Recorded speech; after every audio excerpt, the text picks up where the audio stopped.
Halo Sobat After Rest, balik lagi di channel gue dan juga di podcast After Rest. Tentunya di channel gue jangan lupa untuk subscribe dulu, kemudian juga like dan juga komen dan juga share ya bagiin gitu ke teman-teman kalian semuanya. Terus udah gitu kita balik lagi nih untuk ngebahas podcast After Rest di MotoGP Aragon 2025. Tentu aja udah ada Albi, sehat Bi? Alhamdulillah sehat Sadrina. Sadrina gimana kabarnya sehat? Alhamdulillah sehat. Ini kita baru Idul Adha ya, jadi selamat Idul Adha juga buat teman-teman yang merayakan gitu. Nah, Oke, kalau masih punya sisa sate boleh dikasih ke sini ya, Drin. boleh. Sate kambing, sate sapi. Tapi gue nggak suka sate kambing sih. Jadi, oke, kita akan ngebahas soal balapannya ya, Bi, ya, di balapan MotoGP Aragon 2025. Nah, kalau kita lihat tadi kita udah saksiin, nontonin bersama-sama gitu ya.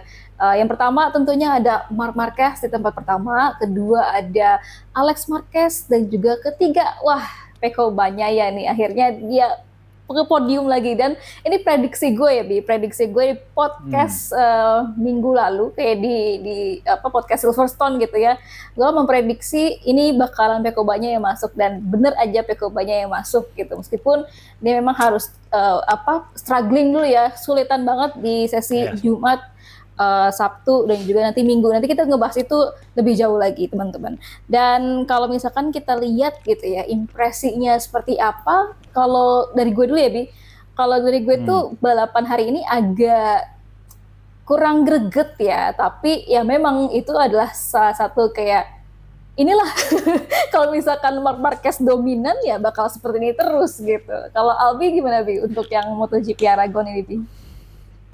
Oke, gue mau ngucapin dulu selamat buat lo nih, Drin, karena prediksi lo 100% sempurna ya. Karena di 2 minggu lalu pada saat after race Silverstone, lo kan memprediksi bahwa juara satunya adalah Marc Marquez, 2 Alex Marquez, dan 3 Pecco Bagnaia. Gue 1-2 sama pada 2 minggu lalu kan.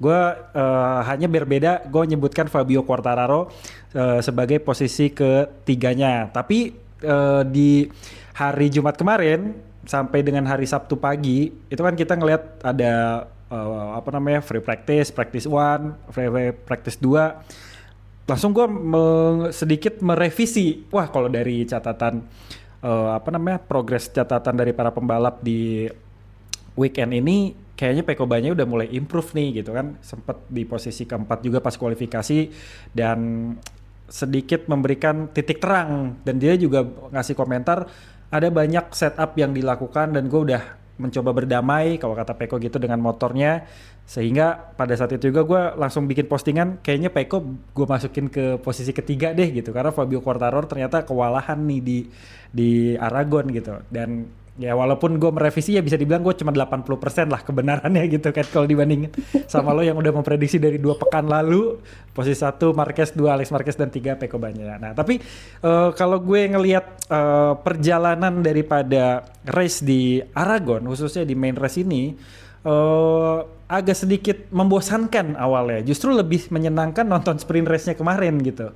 Nah tapi kalau misalnya kita lihat main race-nya ini memang baru kerasa panasnya itu menjelang 7 lap terakhir lah, kita banyak lihat aksi contohnya Franco Morbidelli sama Fermin Aldeguer yang beberapa kali mereka melakukan overtake, dan itu seru banget ya kalau kita bisa kasih jokes, itu ibarat pertarungan anak didik Padepokan dan juga anak didiknya Marquez gitu kan.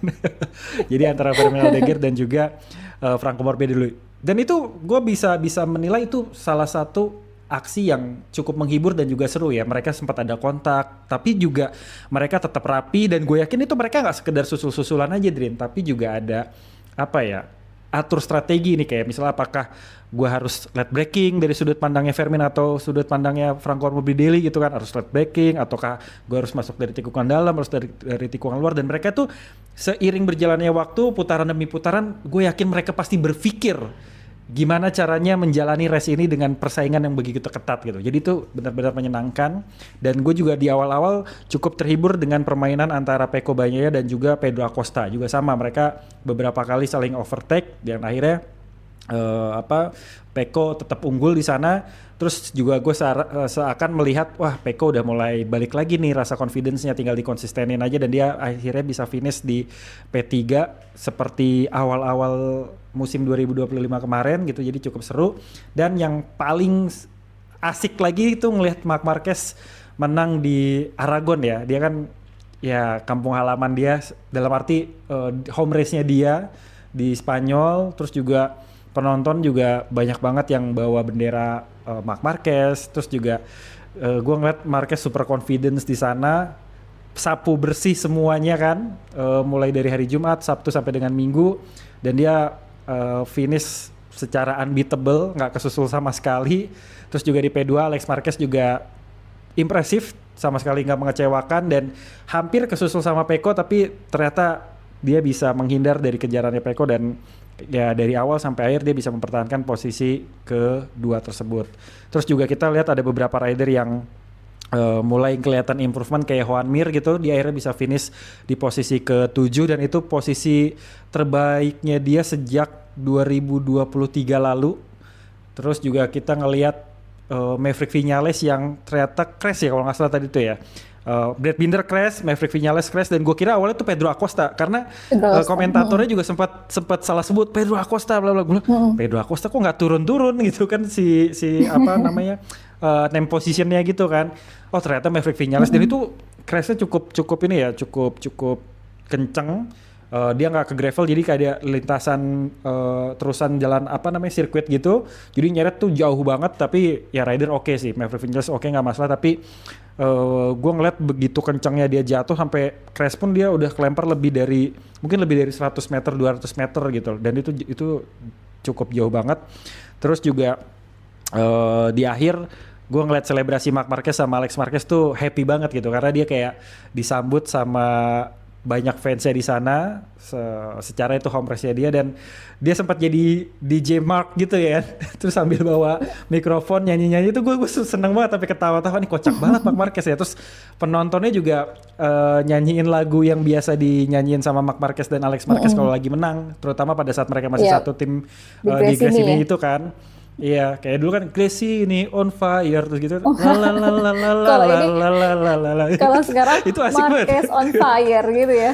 Iya, sekarang begitu kan. Marquez on fire terus ya gue seneng aja sih gitu ngeliatnya kayak wow ini keren banget sih gitu, Marc Marquez menang di home race dan ya tidak bisa dibantah kalau dia the king of Aragon, karena juga sirkuitnya kan cukup panjang, 5 km satu kelilingnya, terus juga counter clockwise ya atau anti clockwise, yang mana ini tegangan kirinya lebih dominan, yang tentu ini sangat disukai Marc Marquez selain sirkuit Sachsenring gitu kan.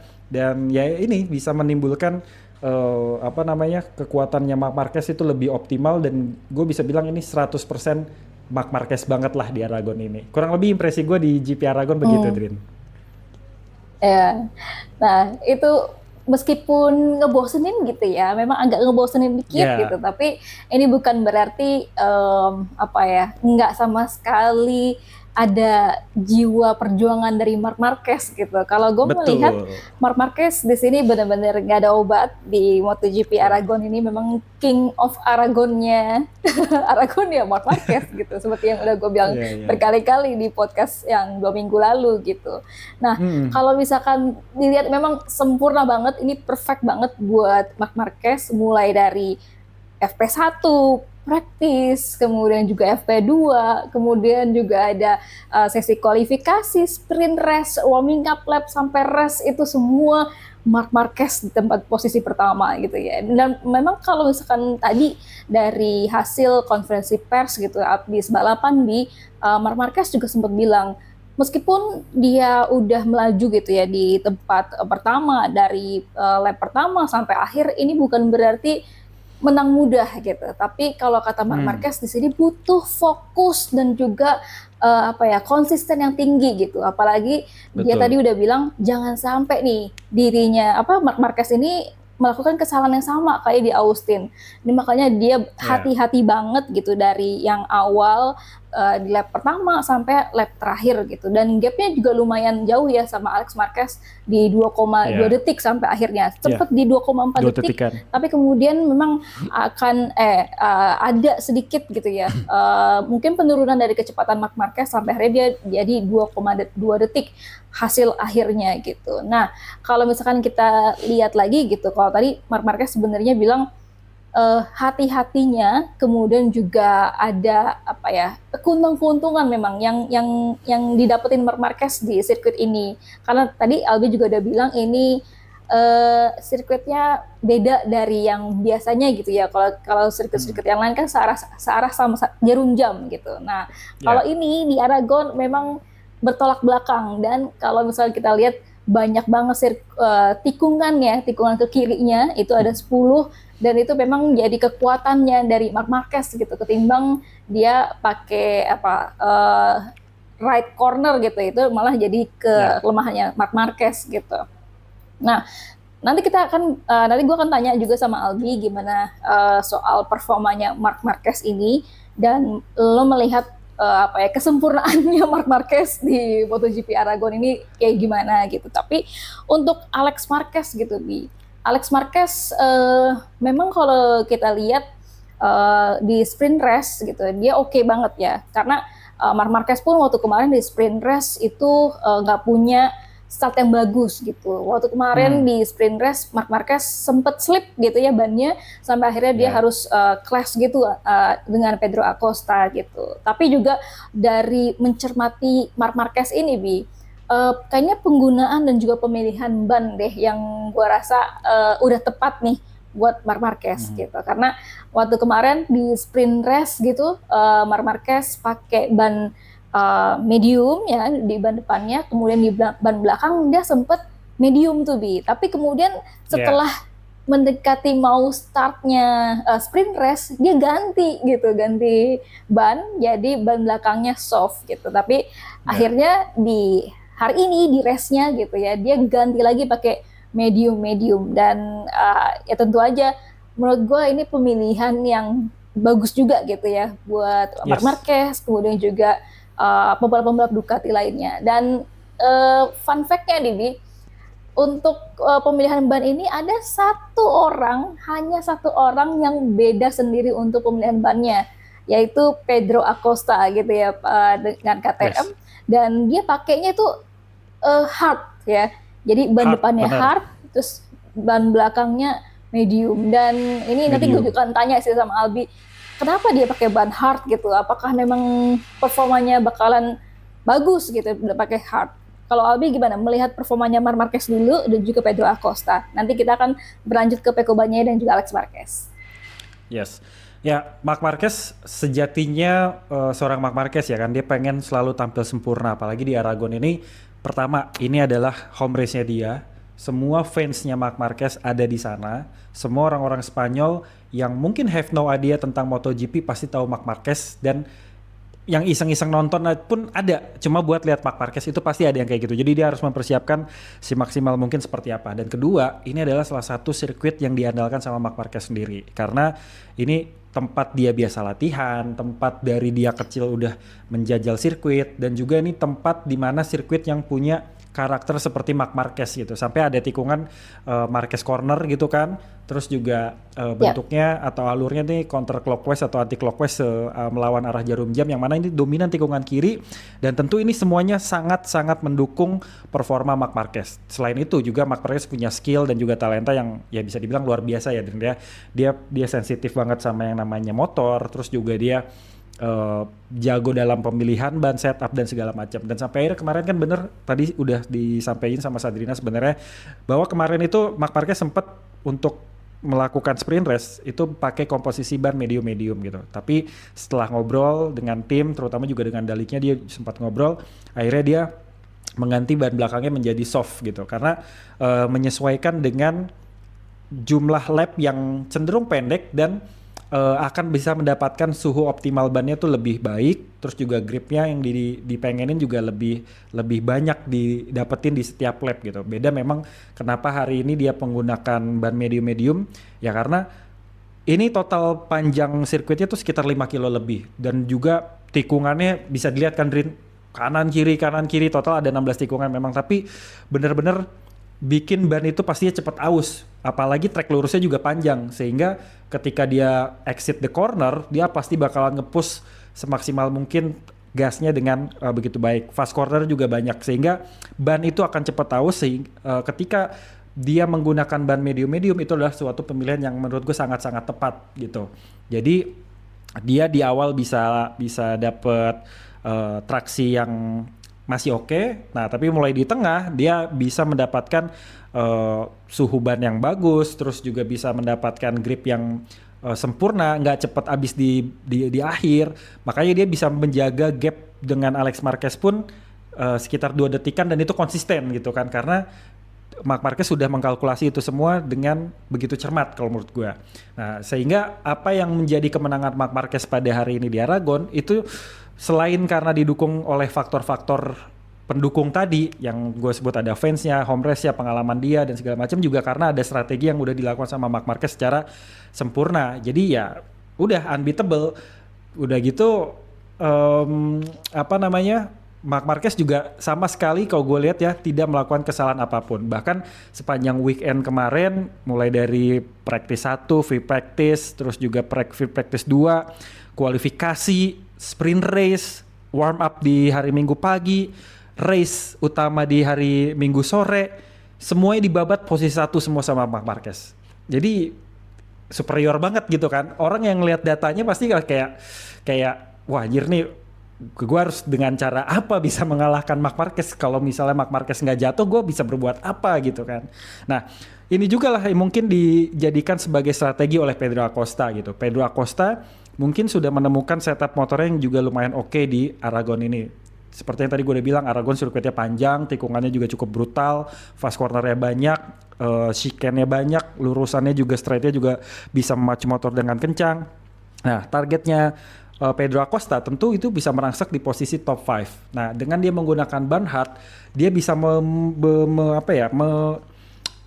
membetot motornya itu sebrutal mungkin, karena dia tahu kalau dia pakai ban medium mungkin bakal cepat habis, karena dia pengen bertengger di posisi top 5 itu, Drin. Atau kalau bisa dia bisa masuk ke jajaran podium gitu kan. Nah, dengan dia menggunakan ban hard, dia sudah memperhitungkan nih sirkuitnya panjang, cuaca juga lagi panas, ya tikungannya kayak begini, gue pasti bakal bawa motor secara brutal. Nah, dengan dia menggunakan ban hard, mungkin dia sudah memperhitungkan ban gue bakal cepat habis nih kalau gue pakai ban medium doang gitu. Jadi ya salah satu kenapa Pedro Acosta akhirnya menggunakan ban belakang hard, ban depan hard itu. Yep. Ya salah satunya untuk bisa mengantisipasi slip ataupun low side yang biasanya memang terjadi sama dia di beberapa sirkuit kemarin kayak gitu. Jadi mungkin juga dia terinspirasi dari pemilihan ban yang dilakukan sama Marc Marquez gitu untuk ini, hanya saja levelnya ditingkatin 1 level. Kalau Marc Marquez medium dia pakai hard medium ya, sehingga dia bisa setidaknya mengimbangi lah. Buktinya dia bisa melakukan beberapa kali fight sama Pecco, terus juga tetap konsisten di posisi keempat. Ya itu udah menjadi salah satu strategi dari Pedro Acosta yang cukup baik sih gitu. Tapi terlepas dari itu, memang yang paling sempurna di sini udah nggak ada lagi selain Marc Marquez sih, Drin. Paket komplit semuanya. Udah gitu, Marc Marquez kan juga pada saat melakukan kualifikasi itu mencetak all time lap record ya, dimana catatan waktunya itu 1 menit 45 detik, 704, dimana ini memecahkan ATLR yang dicetak sama Pecco Bagnaia sebelumnya yang belum terpecahkan dari tahun 2022, yaitu 1 menit 46,069 detik. Jadi sekitar 1 detikan selisihnya dengan catatan Pecco di tahun 2022 lalu, dan akhirnya sekarang nama Marc Marquez sudah terukir lagi. Nah, kemenangan Marc Marquez di Aragon ini juga menjadikan ini kemenangan ketujuhnya Marc Marquez, atau ketujuh atau kedelapannya Marc Marquez gitu ya sepanjang karir dia semenjak dia ikut MotoGP. Terus juga ini kemenangan keempat di musim 2025, terus juga kemenangan sprint race ke-7 sejauh ini.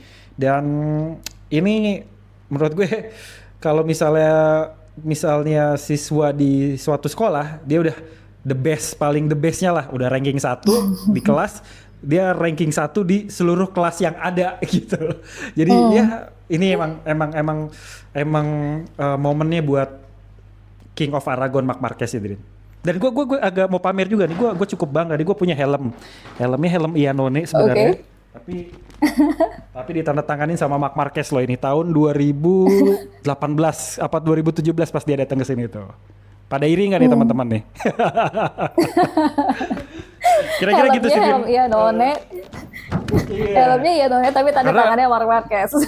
iya, karena gue belum punya dan belum mampu beli helm Marc Marquez Sui X15 yang harganya 15 juta 14 juta itu. Kira-kira begitu Drin. Tapi iya, tapi ini apa lu pakai topi Pertamina Enduro ya? Oh iya, ini bukan, gue disclaimer dulu ya, ini topi Pertamina Enduro, bukan berarti gue Hmm. pendukung Padepokan gitu, tapi karena pomade gue lagi habis, terus rambut lagi agak susah diatur, jadi gue pakai aja yang ada lah. Kalau gue juga ini disclaimer juga deh, Bi. Kalau kalau misalkan teman-teman lihat gitu ya, dan juga Albi lihat, gue lagi Hmm. pakai bajunya HRC Honda yang emang jersinya yang sekarang gitu di tahun 2025. Tapi bukan karena apa-apa nih teman-teman. Sebenarnya ini apa bajunya yang mendekati apa nuansa MotoGP yang jadinya ini gitu. Yang Eh, lain-lain lagi pada dicuci. iya. Yang Jadi gue penting kan pakai ini kita dulu. tidak pernah ada keberpihakan yang gimana-gimana banget kan, Drin. Mendukung iya ke salah satu Betul. rider, tapi kita nggak pernah yang menilai secara Yang penting subjektif gitu kan. betul. Yang penting kita Eh, informasinya faktanya gimana aja gitu ya. Nah, Bi. Oke, kita lanjut Setuju. ya. Jadi Yes. di posisi klasmen championship-nya gitu ya setelah MotoGP Mm-mm. Aragon, ini ada Marc Marquez di 233 poin gitu, Alex Marquez di 201 poin dan selisihnya 32 poin dari Marc Marquez dan juga Pecco Bagnaia 140 poin, selisihnya 93 poin gitu ya. Nah, di ini gue baru banget ya dapet apa namanya DM dari Peko, Mm. bukan DM sih. Jadi Peko tuh punya channel gitu ya di Instagram. jadi kalau misalkan ada apa-apa dia tuh kadang suka informasiin gitu Hmm. pernyataan-pernyataannya di channelnya Peko Bagnaia gitu di Betul, GoFree. betul. Nah, ini tuh hampir sama kayak apa katanya yang di konferensi pers gitu di setelah balapan. Kalau katanya Peko tadi sebenarnya dia tuh em, di kalau di sprint race gitu ya dia memang struggling banget dia bilang dan susah buat kompetitif di ban depannya makanya waktu kemarin kalau kita lihat di sprint race itu Pecco Bagnaia disalip tuh sama sekitar 8 pembalap gitu ya yang tadinya dia bisa Hmm. di P4 sampai akhirnya posisi terakhir di sprint race itu di 12 dan Pecco 12. bilangnya kalau kalau misalkan motornya itu susah banget untuk dikendaliin karena kalau dia bilang setir atau kayak stang motornya itu terkunci, jadi dia nggak bisa ngapa-ngapain gitu ya.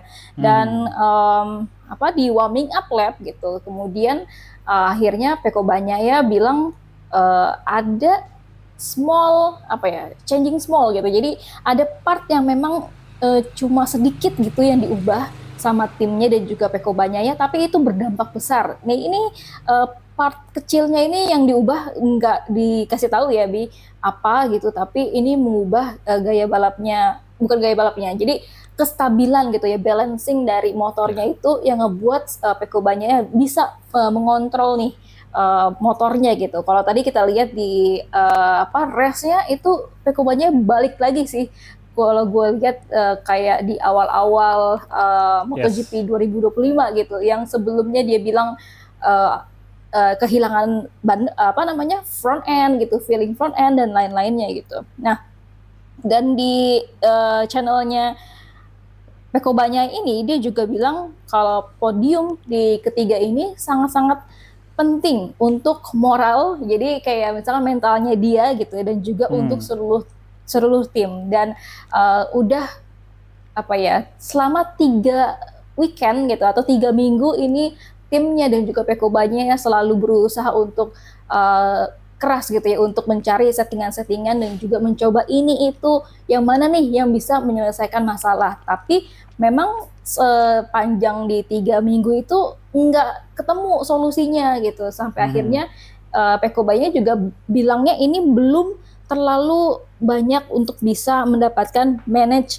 uh, menemukan apa namanya balance atau keseimbangan yang tepat gitu ya. Tapi Dengan hari ini, dengan posisinya hari ini dan hasil dari ini yang MotoGP Aragon gitu ya di balapannya, ini benar-benar membuat dia tuh happy banget, percaya diri banget. Kalau tadi Albi lihat dan Yes. juga mungkin teman-teman lihat gitu setelah di Park Ferme gitu ya, dia sumringah gitu dan happy, kalem juga gitu dan nggak terlalu emosi kayak waktu kemarin-kemarin sih di sprint race ataupun di balapan-balapan sebelumnya. Nah itu kalau dari gue dari Peko Bagnaia ya. Dan kalau dari lu gimana Bi untuk Peko Bagnaia ini?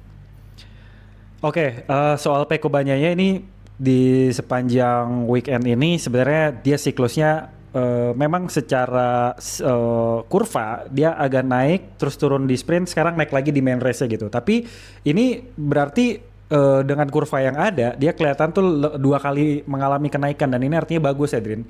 Dia ada improvement yang dirasakan dan Peko sendiri bilang improve-nya tuh baik secara teknis maupun secara moral atau mental gitu dan analisa kita berdua sejak beberapa minggu yang lalu berarti bisa dibilang cukup mendekati ya kan Rin, kita kan bilang nih kayaknya nggak cuma masalah teknis aja deh yang dialami sama Peko tapi juga masalah mental yang mungkin secara nggak langsung nggak dia sadari gitu karena mungkin ada kehadiran dari Marc Marquez terus juga secara psikologis dia jadi kayak merasa pesaing terbesarnya dia masuk di tim yang sama, dia punya ketakutan segala macam gitu dan akhirnya dia mengalami berbagai macam masalah gitu. Nah tapi kalau misalnya kita ngelihat Peko di Aragon ini, gue cukup happy juga karena dia bisa balik ke podium dan seperti awal-awal di musim 2025 dia selalu jadi Mr. P3 kan. Kalau misalnya si Alex Marquez Mr. P2, kalau si Peko ini Mr. P3 gitu dan ini harusnya bisa menjadi apa ya titik balik bagi Peko Bagnaia walaupun nggak 100% bakalan langsung perfect sempurna seperti Marc Marquez gitu tapi perlahan-lahan bisa membangkitkan lagi mental dan juga kepercayaan dirinya Peko Bagnaia gitu dan Peko juga sudah menyatakan bahwa gue udah nggak perlu lagi mikirin settingan motor tahun 2024 atau GP24 gitu yang ada ya udah gue hadapi aja sekarang fokus sama motor yang ada eksplorasi motor yang ada dan harus punya pendekatan yang lebih baik dengan motor yang gue pakai sekarang gitu. Toh buktinya Marc Marquez dengan spek motor yang sama dia tetap bisa menutup kekurangan-kekurangan yang ada dan justru malah jadi keunggulan utama dari seorang Marc Marquez menggunakan motor GP25 itu sendiri. Nah, tadi Sadria tempat bilang bahwa ada part yang diganti dan digunakan oleh Peko Bagnaia. Nah kalau gue nggak salah itu adalah long fork ya. Jadi suspensi depan tuh garpu yang buat ngiket ban dan juga stang pakai ukuran 150 mm. Yang mana ini jauh lebih panjang jika dibandingkan dengan fork suspension ataupun garpu suspensi yang dia pakai dari awal musim kemarin Rin. Nah sebenarnya long fork ini punya fungsi untuk bisa menjaga atau membuat stabilitas motor lebih sempurna, pengereman juga jadi lebih oke, walaupun tidak tidak sampai lebih kuat seperti yang Peko inginkan, tapi setidaknya sudah ada perubahan. Walaupun di awal Peko bilang, gue udah coba ini, tapi belum begitu signifikan, tapi gue akan eksplorasi terus panjang weekend ini dan ternyata lama-kelamaan Peko bisa merasakan adanya sedikit perubahan dan itu salah satu yang mungkin aja bikin Peko Bagnaia merasa confidence Drin gitu. Nah sebenarnya penggunaan long fork ini udah diinisiasi sama Marc Marquez sejak tahun 2024 lalu pada saat tes pramusim dan itu dipakai sama Marc Marquez. Nah kenapa pada akhirnya Peko memutuskan menggunakan long fork ini? Karena ada 3 orang yang memberikan saran sama dia Drin. Yang pertama adalah Marc Marquez itu sendiri. Udah coba pakai long fork deh. Di gua ngaruh kok, cukup agresif masuk ke tikungan segala macem, terus juga cukup stabil. Jadi boleh dipakai. Nah terus kru chiefnya daripada Peko Bagnaia sendiri, Christian Gabarini juga bilang, udah gue minta lu pakai, lu coba eksplorasi dengan settingan yang ada ini, sehingga kita bisa tahu apa sih yang dirasain sama lo dan nanti kita coba setup deh komposisinya seperti apa dengan suspensi yang lebih panjang ini gitu. Nah terus ketiga dalinya juga, yaudah pakai. Kan besok kita akan ada tes Aragon kan, tes mid season test gitu di Aragon tanggal 9 besok hari Senin yang akan diikuti oleh semua pembalap. Di mana ini kan menjadi titik evaluasi bagi seluruh tim balap untuk mengkomparasi temuan-temuan ataupun tes-tes yang udah dilakukan di Jerez beberapa waktu lalu gitu. Jadi dikombinasikan, dievaluasi mana yang lebih baik, mana yang tidak baik, terus nantinya akan menjadi sebuah fine tuning gitu. Jadi kayak dari hasil evaluasi ini akan dipatenkan dan akan digunakan sebagai formulasi untuk bisa dijalankan sampai nantinya ketemu dengan tes di Misano seperti itu. Nah, itu artinya ada kerjasama tim yang bagus di Ducati. Jadi ingat sama pendapat ataupun analisa kita dan beberapa waktu lalu yang gue bilang ini Pecco kayaknya harus dapat dukungan penuh deh dari Ducati. Nah pada saat gue bilang gitu ada beberapa teman-teman kita yang nonton bilang ya ini harusnya diselesaikan oleh Pecco sendiri gitu kan, ada yang bilang kayak gitu. Tapi menurut gue enggak, menurut gue Pecco tetap harus dapat dukungan dari Ducati, baik itu dukungan teknis maupun psikologis gitu, yang bisa membangkitkan lagi kepercayaan diri Pecco, baik itu secara mental health-nya kah atau secara pendekatan tertentu kah, kayak oke, gue akan support kemauan lu terus, gue akan support kemauan lu motornya mau kayak gimana. Itu kan udah jadi salah satu bukti kalau Ducati itu care sama Pecco, itu pertama. Terus kedua gue juga bilang Marc Marquez juga kayaknya perlu untuk ngasih support sama Pecco Bagnaia, dalam arti saling sharing apa-apa aja sih yang diperlukan. Terus juga ada muncul komen, ngapain Marc Marquez ngurusin Pecco, ini mau udah urusan masing-masing kayak gitu. Nah tapi menurut gue namanya satu tim, walaupun mereka tetap punya kompetitif, punya jiwa kompetitif dan saling tanda kutip mengungguli satu dengan lain dan lainnya, tetap perlu yang namanya sportivitas gitu. Nah itu terbukti kan akhirnya Marc Marquez memberikan saran kepada Pecco untuk coba menggunakan long fork gitu. Ya ternyata akhirnya dipakai sama Pecco nurut, dan ya terbukti ada sedikit perubahan ya, walaupun belum begitu maksimal. Nah tapi ini menjadi bukti bahwa hubungan antara Marc Marquez dengan Pecco itu baik, walaupun memang di lintasan mereka saling adu cepat, saling ingin membuktikan siapa yang terbaik, siapa yang tercepat, siapa yang terhebat tentunya. Tapi di dalam tim mereka tetap teamwork gitu, karena kan baik Marc Marquez maupun si Pecco ini sendiri kan sama-sama superstar, sama-sama pengen menunjukkan kualitas terbaik mereka, sama-sama pengen menghibur penonton, sehingga bahu-membahu seperti ini tuh udah jadi suatu hal yang menurut gue sangat-sangat baik untuk dilakukan. Dan ya gue berharap dengan masuknya lagi Pecco di podium ketiga ini bisa menambah semangat bagi Pecco sendiri ke depannya, apalagi next round itu kan di Italia kan, di Mugello ya. Nah ini 3 tahun berturut-turut Pecco bisa posisi pertama, dan gue berharap ini bisa meningkatkan dukungan kepada Pecco Bagnaia dari segi situasinya, sirkuitnya, motornya, dan juga suasana timnya sendiri seperti apa. Nah terus juga kan kalau misalnya kita lihat kemarin pada saat selesai sprint race, Marc Marquez sempat sesumbar ya, dirinya bilang gue udah nanya sama teknisi gue, mesin yang gue pakai sama kok sama Franco Morbidelli, sama Fernando Aldeguer, sama Alex Marquez gitu kan. Nah itu bikin kayak kontroversi, maksudnya apa nih gitu. Nah tapi kalau yang gue tangkap dari pernyataan Marc Marquez itu tentu itu banyak diterima berbeda, kayak wah berarti Marc Marquez pakai mesin 2024 sedangkan Pecco pakai 2025 yang nggak bisa diapa-apain dong kayak gitu. Kasihan Pecco misalnya kayak gitu kan. Nah kalau gue menangkap ini lebih kepada satu, bercandanya Marc Marquez buat media ataupun buat penggemarnya, dan apa yang diucapkan sama Marc Marquez sebenarnya nggak salah, Dit. Kayak misalnya mesinnya sama kok ya, bener. GP25 yang dipakai sama Pecco, yang dipakai sama Marquez, dipakai sama Di Gia, itu adalah mesin GP24 yang memang bisa dibilang base-nya sama persis dengan yang dipakai Franco Morbidelli, Fernando Aldeguer, dan juga Alex Marquez sendiri. Tapi memang ada beberapa perbedaan yang dimiliki dari dimiliki sama motor-motor ini. Kan ada tiga yang versi 2024 full GP24 sama versi GP25 dalam tanda kutip GP24 sekian gitu. Nah perbedaannya ini adalah gue udah nyatet beberapa di mana tadinya pada saat tes di Barcelona kan baik Pecco maupun Marc Marquez itu mencoba GP25 yang benar-benar revolusi. Ya, benar-benar pure ini mesin baru gitu, tapi ternyata tidak memberikan hasil positif, sehingga pihak dari Ducati atas dasar masukan daripada para pembalapnya, baik dari itu Pecco, baik itu Marc Marquez, bilang yaudah kita pakai mesin GP24 aja, tapi yang dievolusi dalam tanda kutip, dimodifikasi. Nah ada beberapa modifikasi yang dilakukan itu seperti misalnya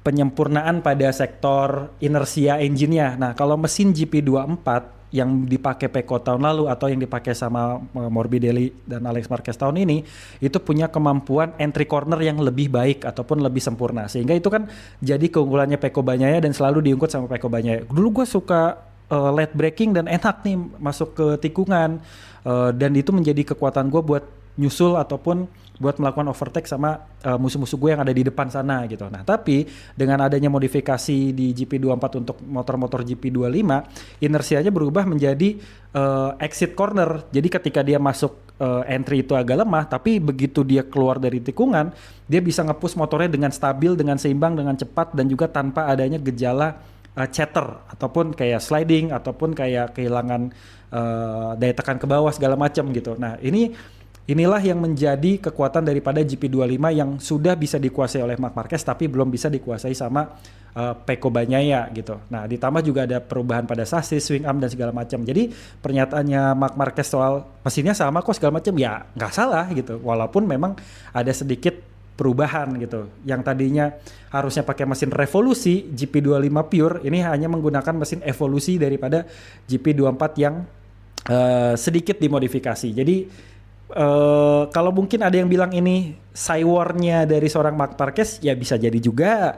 Tapi kalau gue lebih menangkap kepada ini lebih kepada apa ya, bercandaan Marc Marquez kepada teman-teman media sih kayak gitu. Karena kan dari awal Ducati udah bilang bahwa motor yang dipakai sama Pecco, Di Gia dan juga Marc Marquez ini adalah motor yang secara basis itu sama dengan yang dipakai sama GP24, tapi beda secara settingan dan lain-lain, dan ini tidak mungkin dikembalikan seperti GP24 yang dipakai oleh teman-teman pada saat berlaga di musim 2024. Kira-kira kayak gitu sih, Drin.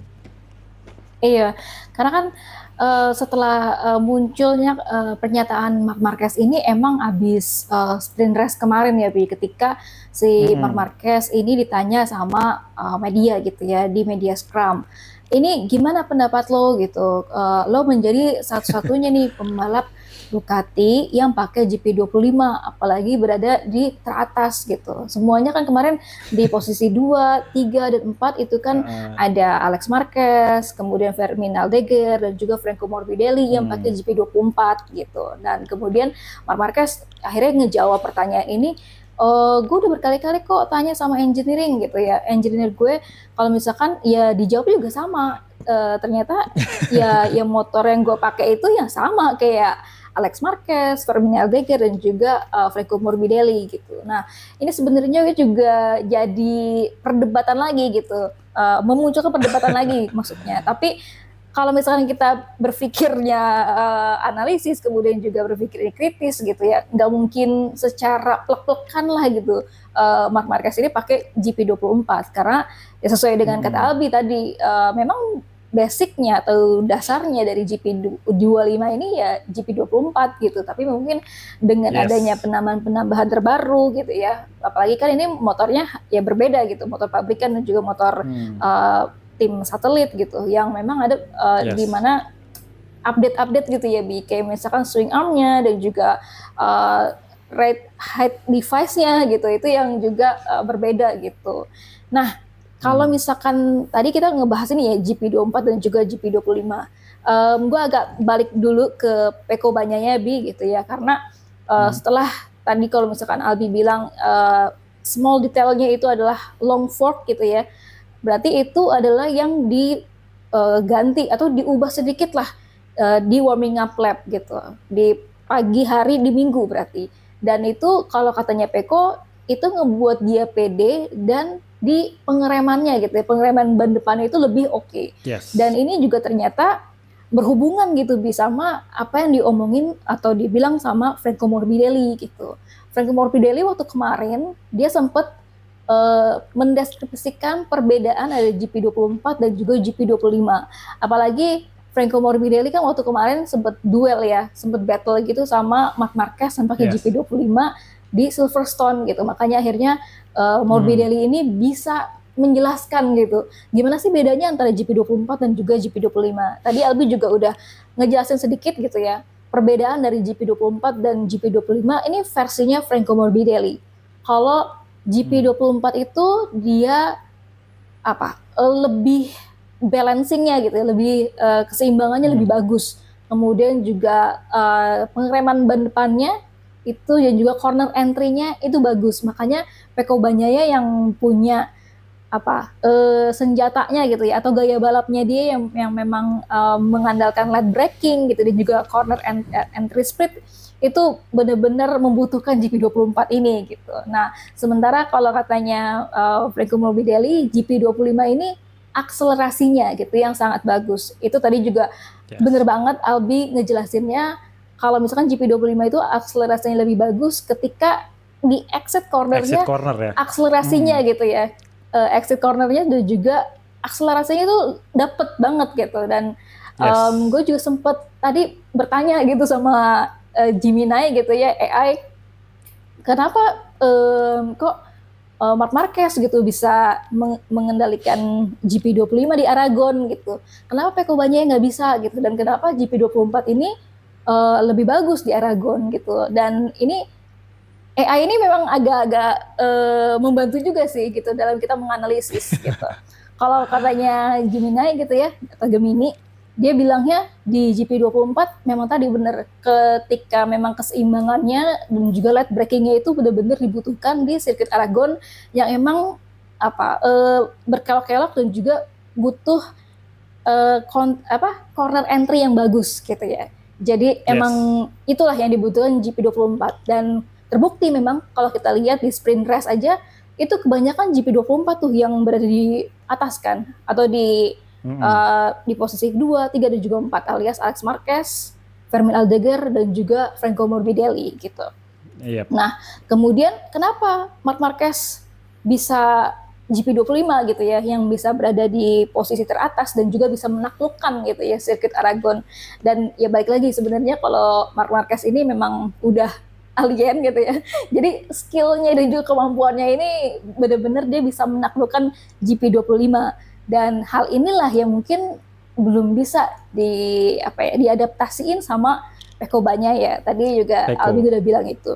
Ya, jadi kalau dari gue sebenarnya antara GP25 Marc Marquez dan juga Pecco Bagnaia ini hanya hal adaptasi aja sih.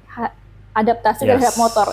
Ketika Marc Marquez bisa gitu menaklukkan dan juga beradaptasi sama GP25, Pecco Bagnaia masih mengandalkan meraba lah kemampuannya dia gitu, mengandalkan ya gaya balapnya dia yang dulu gitu, dan belum masih mau beradaptasi gitu. Kalau lu ada lagi nggak tambahan terkait dengan apa sih bedanya GP24 dan juga GP25?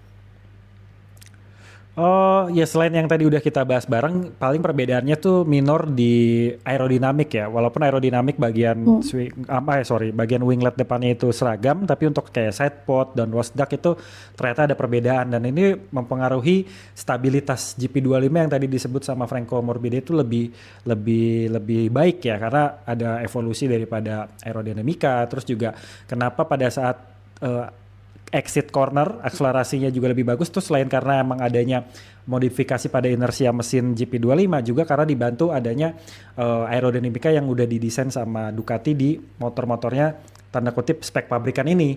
Jadi dia bisa menciptakan downforce yang begitu optimal, jadi ketika dia keluar dengan akselerasi yang bagus itu, motornya tuh benar-benar ditekan dengan aerodinamika yang begitu bagus, jadinya ya melesat begitu aja. Jadi itu sih yang menjadi salah satu perbedaan antara GP25 dan juga GP24. Kira-kira gitu sih, Drin. Dan semoga aja besok, bukan besok ya, hari ini berarti ketika kita udah tayangin podcast ini di tanggal 9 Juni, mudah-mudahan aja di middle test gitu ya, dari middle season testnya ini Pecco Bagnaia juga akhirnya punya lagi gitu ya settingan motornya supaya dia bisa beradaptasi dan juga nyaman gitu. Nah, gue agak ini juga Dirin. Apa Bi? Gigi Dalinya tuh bilang dia di mid season test ini, karena Pecco sudah mulai menggunakan long fork yang ada, dia minta tim riset daripada tim riset teknisnya itu buat ngembangin dan juga bikin berbagai macam tuningan untuk long fork bagi Pecco Bagnaia. Jadi artinya Ducati ini kayak mulai serius buat memperbaiki kekurangan-kekurangan yang dialami sama Pecco Bagnaia beberapa waktu terakhir ini. Dan untuk Pecco besok kayaknya memang bakal dioptimalisasi di bagian long fork ini. Sama kan katanya juga Ducati menggunakan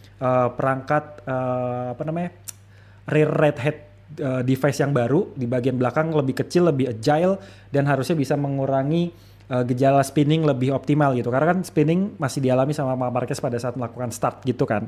Nah, dengan tambahan perangkat ini, mudah-mudahan sih ketika nantinya mereka melakukan start dan juga bermanuver di beberapa kondisi, bisa membuat GP25 ini lebih sempurna lagi. Entah itu membuat Marc Marquez lebih melesat ataupun membuat Pecco Bagnaia bisa mengimbangi GP24 yang dipakai sama Alex Marquez yang benar-benar sampai sekarang masih cukup kuat. Dan bahkan tadi juga Pecco walaupun setelah finish bilang ini confidence banget buat gua, ada sedikit perubahan, tapi kayaknya Alex Marquez masih terlalu cepat dan masih terlalu kuat untuk dikejar gitu ya. Mudah-mudahan ada improvement bagus ya daripada tes yang dilakukan oleh para pembalap dan juga tim-tim balap di MotoGP 2025 di Aragon nanti. Dan tes ini juga bakal jadi situasi yang penting ya Drin, bagi tim-tim konsesi khususnya Honda dan juga Yamaha, di mana juga katanya Yamaha akan mencoba paket mesin yang baru, bukan V4-nya karena V4-nya masih belum akan dipakai katanya, tapi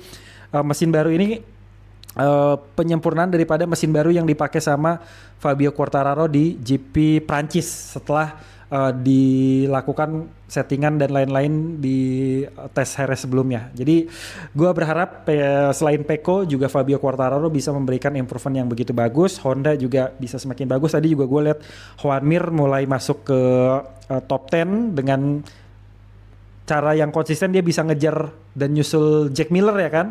Fight sama Jack Miller, dia udah bisa membuktikan dirinya.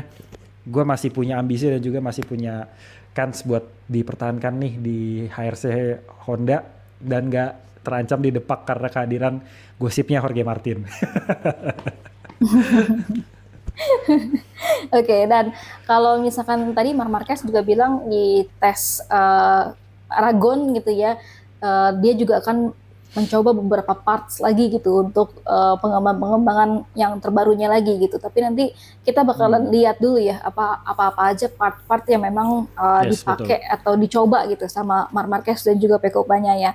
Nah tadi Albi sempat ngomongin Alex Marquez gitu. Alex Marquez pas lagi di konferensi pers dia bilang dia cukup agak ketakutan dan juga nggak bisa kalem ketika Pecco Bagnaia mengejar gitu ya, mengejar Alex Marquez di belakangnya Alex Marquez gitu. Dia bilang siapa yang enggak kalem sih gitu ketika lo dikejar-kejar sama juara dunia MotoGP gitu di tahun 2023 lalu gitu, dan beberapa titel juara dunia gitu. Nah, kalau tadi kita udah ngebahas soal Pecco Bagnaia gitu ya, Marc Marquez gitu. Nah, kita akan lebih beralih lagi ya ke topiknya. Ini soal kabarnya Pecco gitu ya juga membantah dirinya ke Yamaha. Waktu kemarin gue sempet bingung juga sih, kok bisa ya sampai ada informasi Pecco Bagnaia mau ke Yamaha gitu. Terus dari gitu juga gue sempet lihat juga sih beberapa channel YouTube lainnya gitu, itu juga ngebahas resmi Pecco Bagnaia deklarasi atau menyatakan ke Yamaha gitu. Tapi gue nggak sempet nontonin videonya, jadi karena gue tahu itu informasinya nggak terlalu firm gitu ya, jadi gue nggak lanjutin untuk bacanya lagi atau nonton videonya itu gitu. Dan bener aja kemarin Pecco Bagnaia juga udah ngomong gitu di media Scrum, dia sempat bilang gini, iya tuh gue lihat di media sosial gitu ya, fotonya dia gitu Pecco Bagnaia udah pakai baju Yamaha, baju balap Yamaha, dan juga motornya gitu yang Yamaha, jadi semua serba biru gitu, dan dia ketawa-tawa gitu kan. Terus dia bilang ya balik lagi dengan seperti yang dia obrolin di GP Inggris gitu ya, kalau misalkan dia punya kontrak, dia nggak akan melanggar kontrak itu dan dia tetap melaksanakan sampai selesai kontrak tersebut. Dan apalagi katanya Pecco Bagnaia, Ducati juga masih mau kok Pecco Bagnaia di Ducati gitu. Jadi benar-benar ngebantah sih soal info Pecco Bagnaia mau ke Yamaha gitu. Kalau dari Albi informasinya kayak gimana Bi? Dan juga kita sekali ngomongin Toprak ya. Toprak ke MotoGP dan juga ada Manuel Gonzalez ke Trackhouse. Gimana Bi? Oke, soal isu atau rumor Pecco Bagnaia ke Yamaha itu sebenarnya nggak lebih kenceng daripada rencana kehadiran Toprak ke MotoGP ya bagi gue ya. Jadi kayaknya nggak mungkin deh Pecco di saat-saat seperti ini dia pindah ke Yamaha gitu. Karena apa? Pertama dia punya kontrak sama Ducati sampai dengan 2026. Terus juga dia orang Itali, yang mana orang Itali pasti memimpikan bisa membalap sebagai pembalap tim pabrikan di pabrikan Itali, dan Ducati adalah kasta tertinggi saat ini gitu kan, motornya udah mateng, terus juga timnya udah kaliber besar, ada nama Marc Marquez juga di sana, ada nama Gigi Dall'Igna, Tardozzi, dan nama besar Ducati lah intinya kayak gitu. Jadi kayak ngapain gue pindah ke Yamaha dengan situasi yang seperti ini gitu, Yamaha aja masih berdarah-darah gitu kan. Ditambah juga Pecco kayaknya bukan tipikal orang yang akan meninggalkan kontrak begitu aja gitu, karena pada saat kemarin dia dimintain respon soal rumor Jorge Martin akan mengakhiri kontrak lebih awal dengan Aprilia Racing, dia jadi salah satu yang cukup vokal. Ketika lo punya kontrak dengan suatu tim, maka hargailah kontrak tersebut dan juga komitmen dengan klausul-klausul yang sudah dibuat secara bersama-sama. Jadi kayaknya kecil kemungkinan Pecco akan melakukan itu, dan apa yang dirasakan sama Pecco di Ducati karena masalah teknis juga nggak membuat dia tercecer begitu jauh dan terlalu sering gitu. Buktinya dia masih bisa finish di posisi ketiga sekarang di Aragon, ditambah juga dukungan ataupun support teknis dari Ducati juga dikasih. Teammate-nya dia, Marc Marquez juga ngasih saran-saran untuk bisa memperbaiki performa. Jadi buat apa gue ninggalin hal yang udah gue kuasai di sini, udah seperti keluarga, jadi ya itu rumor biasa lah intinya kayak gitu. Jadi gue juga menganggap kayak itu kabar-kabar burung yang nggak bisa dipertanggungjawabkan gitu ya. Nah beda dengan rencana kehadiran Toprak Razgatlioglu yang kabarnya akan pindah dari World Superbike ke MotoGP. Ini gue merasa rumor ini jauh lebih seksi, jauh lebih dekat, dan jauh lebih realistis untuk dibahas. Karena kemarin pada saat kita podcast Breaking News Edrin soal Jorge Martin dan juga Toprak yang akan pindah ke MotoGP, itu kita udah bahas bahwa akan ada pengumuman yang diberikan oleh pihak Toprak sendiri, dalam hal ini oleh Kenan Sofuoglu yang merupakan manajer daripada Toprak sendiri, yang bilang akan ada kejutan besar yang akan disampaikan oleh Toprak kepada media dan juga penggemar. Nah, indikasinya adalah walaupun belum disebutkan secara spesifik apakah ini terkait kepindahan Toprak ke MotoGP kah, apakah ini terkait pengumuman apakah ini terkait dengan pengumuman antara kesepakatan yang sudah terjalin antara Toprak dengan suatu tim tertentu, itu juga masih belum tahu. Tapi ternyata di menjelang GP Aragon ada statement yang disampaikan oleh salah satu petinggi daripada Pramac Racing, yaitu Gino Borsoi, yang bilang bahwa isu masuknya Toprak ke MotoGP belum bisa dipastikan iya, tapi memang ada kontak yang dilakukan dengan Toprak sendiri, meskipun belum ada tanda tangan kontrak yang dilakukan antara kedua belah pihak. Itu artinya isu mengenai Paulo Pavesio datang ke Turki buat ketemu sama manajemennya Toprak, gue bisa apa ya, bukan mengklaim benar tapi menduga itu adalah sesuatu yang benar-benar terjadi gitu. Jadi kayak ada proses tawar-menawar, negosiasi, project seperti apa yang akan dijalankan, itu mungkin benar adanya, dan kita tinggal tunggu aja sih pengumuman itu akan dilakukan. Nah kalau pihak dari Toprak sendiri kan bilang kemungkinan akan dilakukan di sekitar pertengahan atau menjelang akhir Juni 2025 ini. Itu artinya kan sekitar 2 atau 3 minggu lagi lah kita bisa menantikan hasilnya seperti apa. Dan kalau misalnya Gino Borsoi bilang belum ada tanda tangan tapi udah ada kontak, berarti memang sudah bisa diprediksikan bahwa paling dekat kalau misalnya Toprak benar-benar pindah ke MotoGP ya masuk ke Pramac Yamaha. Nah tinggal balik lagi pertanyaan kita pada saat podcast Breaking News kemarin, Rin, siapa yang nantinya akan bertandem ataupun didepak dari Pramac Yamaha sendiri kan? Apakah Miguel Oliveira ataukah Jack Miller gitu. Nah, kalau Jack Miller sendiri hitung-hitungannya dia memang kontrak habis di 2025 ini, 2026 dia belum ada perpanjangan kontrak dengan Pramac. Nah, bisa aja Toprak masuk bersanding dengan Miguel Oliveira. Tapi itu akan jadi kerugian sendiri bagi Pramac Yamaha maupun Yamaha secara keseluruhan karena Jack Miller saat ini berperan juga sebagai salah satu rider pengembang dan cukup konsisten juga bisa bertarung di top 10 ya balapan-balapan baik itu sprint race maupun main race karena status daripada Miguel Oliveira saat ini masih dilanda badai cedera dan belum menunjukkan performa terbaiknya di tahun 2025. Mungkin aja dia bisa dijadikan sebagai test rider bagi Yamaha Miguel Oliveira ini atau pindah dengan tim lain dengan adanya sirkulasi kontrak yang ada karena Toprak masuk terus juga Jorge Martin jadi mengakhiri kontraknya dengan Aprilia dan segala macam tentu ini akan ada beberapa rotasi-rotasi yang terjadi. Nah tapi ketika nantinya benar-benar Toprak pindah ke Pramac Yamaha gue akan menduga akan ada reposisi lagi nantinya untuk masuk ke tahun 2027. Mayoritas para pembalap MotoGP di pedok saat ini punya kontrak itu paling panjang sampai tahun 2026 Drin. Nah, kalau nantinya 2026 ini sudah selesai yang menjadi akhir era MotoGP 1000cc bukan hal yang gak mungkin ketika nantinya Toprak di Pramac ini menunjukkan performa yang baik, dia akan bersanding dengan Fabio Quartararo di tim pabrikan Yamaha. Jadi bisa dibayangin tuh ada Toprak, ada Fabio Quartararo di sana. Alex Rins mungkin tidak diperpanjang karena dia beberapa kali juga ngalamin cedera dan belum bisa menunjukkan performa terbaiknya sepanjang 2024 sampai 2025 ini. Jadi gue punya angan-angan sih ketika misalnya Toprak pindah ke MotoGP, hal itu yang bakal terjadi ke depannya. Nah terus juga di tes Aragon besok ada informasi nih Drin bahwa salah satu pembalap Moto2 yang sekarang lagi memimpin puncak klasemen yaitu Manuel Gonzalez kabarnya bakal ikutan sesi tes bersama Trackhouse. Itu artinya bakal pakai motor Aprilia RSGP kalau kita bicara tentang Trackhouse. Nah tapi ketika dikonfirmasi ke prinsipalnya Trackhouse Davide Brivio bilang bahwa benar Manuel Gonzalez ini akan dikasih kesempatan atau tanda kutip hadiah untuk menjajal RSGP di Aragon. Nah, tapi ini bukan tes untuk seleksi katanya. Ya, mungkin pencatatan akan dilakukan di sana, Drin. Kayak misalnya, wah ini ternyata Manuel Gonzalez bisa adaptasi dengan baik, bla bla bla segala macam dan mungkin punya prospek ke depan secara bagus gitu.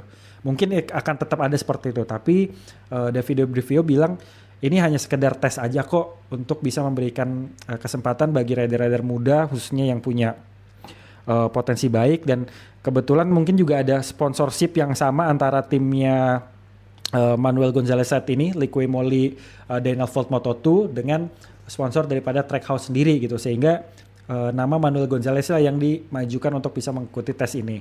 Dan Manuel Gonzalez juga memang kan dengar-dengar menjadi salah satu kandidat pembalap yang akan segera mendapatkan promosi untuk naik ke kelas MotoGP karena dia udah bisa menunjukkan performa terbaik dari tahun 2024 kemarin, terus juga di 2025 ini dia memegang puncak klasemen. Jadi ya siap-siap aja, bisa jadi dia nantinya akan jadi salah satu rookie yang akan masuk ke kelas MotoGP entah itu di tahun 2026 ataupun di tahun 2027. Jadi kita tinggal tunggu aja hasil tes yang bakalan dilakukan sama Manuel Gonzalez kalau jadi besok di Aragon. Gitu, Drin. Oke, nah emang sih kita nunggu sih pengumuman dari Toprak ya, apakah benar-benar dia akan ke MotoGP atau enggak. Tapi Bi, ini gue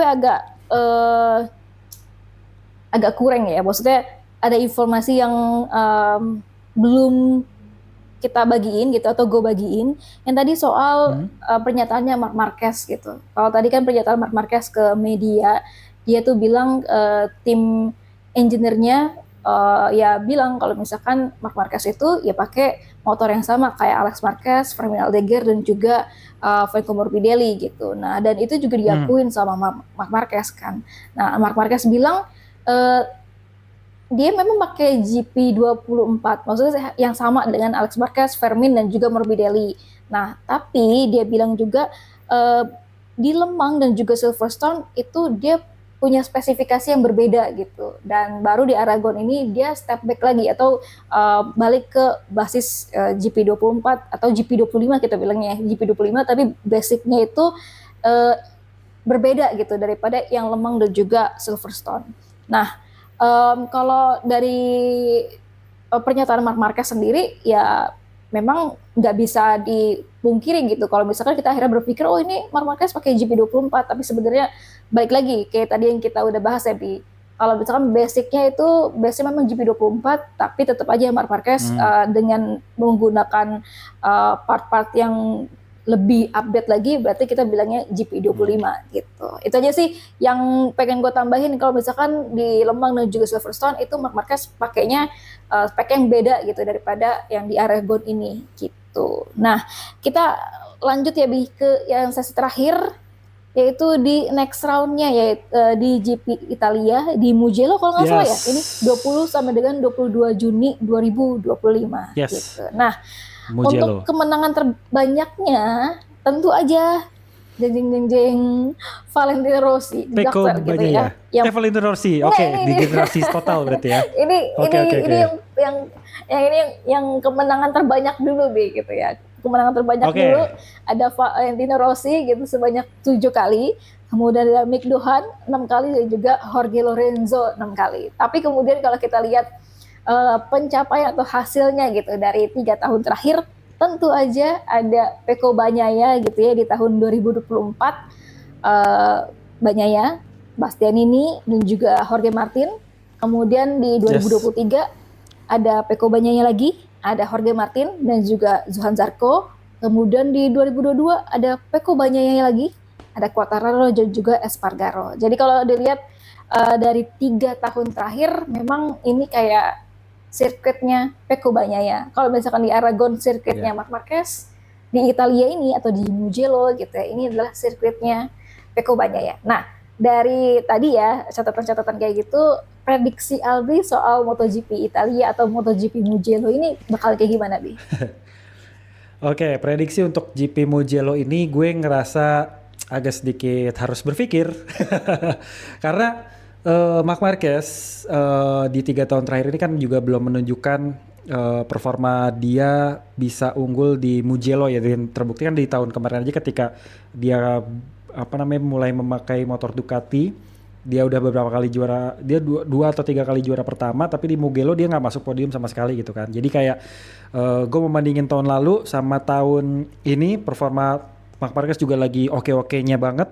Agak sedikit bingung nih, apakah dia bisa menjadi pemimpin kemenangan di Mugello besok gitu. Walaupun gue berharap dia bisa juara 1 juga gitu. Tapi kalau ngelihat dari sirkuitnya, terus juga dari dukungannya, atmosfernya, dan juga kepahaman dalam penguasaan sirkuitnya, ya gue mengungguli Pecco Bagnaia sih. Dan mungkin juga tanda kutip Marquez juga akan mempersilahkan Pecco untuk menang di sini karena ini home race lo, dan mungkin lo juga pengen merasa jaya di sini gitu. Tapi siapa tahu juga Marc Marquez punya ambisi yang begitu menggebu untuk bisa mencatatkan sejarah juga di Mugello. Nah, tapi untuk tahun 2025 ini gue dengan situasi yang ada juga, gue mungkin akan akan menempatkan Pecco Bagnaia untuk posisi pertama di sirkuit Mugello. Posisi keduanya of course Marc Marquez. Gue udah 4 seri menempatkan Marc Marquez di posisi pertama terus nih. Nah, sekarang gue akan menempatkan Marc Marquez di posisi kedua. Terus posisi ketiganya karena Fabio Quartararo juga cukup oke di Mugello, gue akan menempatkan Fabio Quartararo di posisi ketiga. Untuk Alex Marquez gue taruh di posisi keempat dulu, dan Morbidelli mungkin di posisi kelima atau saling berebut lah sama Alex Marquez. Jadi kalau gue sebutin lagi, posisi pertama untuk Mugello adalah Pecco Bagnaia, Marc Marquez, dan Fabio Quartararo. Kira-kira itu, Drin. Kalau lo siapa, Drin? Kalau gue meskipun catatan dari kemenangan Pecco Bagnaia banyak gitu ya, dan mungkin saja abis tes dari Aragon itu dia punya sesuatu yang baru gitu untuk bisa beradaptasi di front end-nya gitu ya, front end motornya gitu. Tapi bagi gue Marc Marquez Tetap Mark Marquez Mark dulu Marquez ya. tetap nomor satu. Karena Oke. apa ya, Oke. Mark Marquez masih konsisten, dia masih dengan skillnya lebih bagus dan bisa beradaptasi di GP25 dan ya apa tracknya mungkin nggak terlalu akan mendukung Mark Marquez gitu, tapi gue merasa ya prediksi gue Mark Marquez pertama, baru kemudian Pecco Bagnaia kedua, dengan dia akan improve tapi belum bisa melampaui Mark Marquez gitu. Terus yang ketiga Alex Marquez, karena Alex Marquez ya masih konsisten ya sejauh ini dari awal sampai kemarin di MotoGP Aragon dia konsisten tuh di podium terus gitu, di P2 gitu, meskipun waktu kemarin sempat P1 kan ya gitu. Jadi kalau gue di MotoGP Mugello 2025 yang pertama adalah Marc Marquez, Pecco Bagnaia dan juga Alex Marquez gitu. Ada lagi nggak tambahan Albi sebelum kita tutup? Cuma mau nanggapi aja sih, kalau prediksi lo berarti lebih kepada realistis aja ya, sesuai dengan data dan juga performa yang ada saat ini. Kalau gue lebih berdasarkan sejarah dan juga doa. Pendekatannya. Iya. Meskipun tadi biar gue menang di agak home race lah gitu sekali-kali. Meskipun tadi gue agak tersentil ya ketika lo bilang Marc Marquez bakalan ngasih lah gitu. Ini kan home base-nya Pecco Bagnaia gitu. Tapi kalau gue sih melihatnya kayaknya enggak sih, kayak Marc Marquez Marc Marquez akan fight gitu dia untuk berambisi untuk bisa memenangkan balapan dimanapun kayak gitu. Oke, Albi, kita udah banyak banget ngobrolin. Emang Marquez sih emang sebenarnya. Oke, Albi, kita udah banyak banget nih ngobrolin untuk episode podcast After Race MotoGP Aragon gitu ya. Ada lagi tambahannya nggak?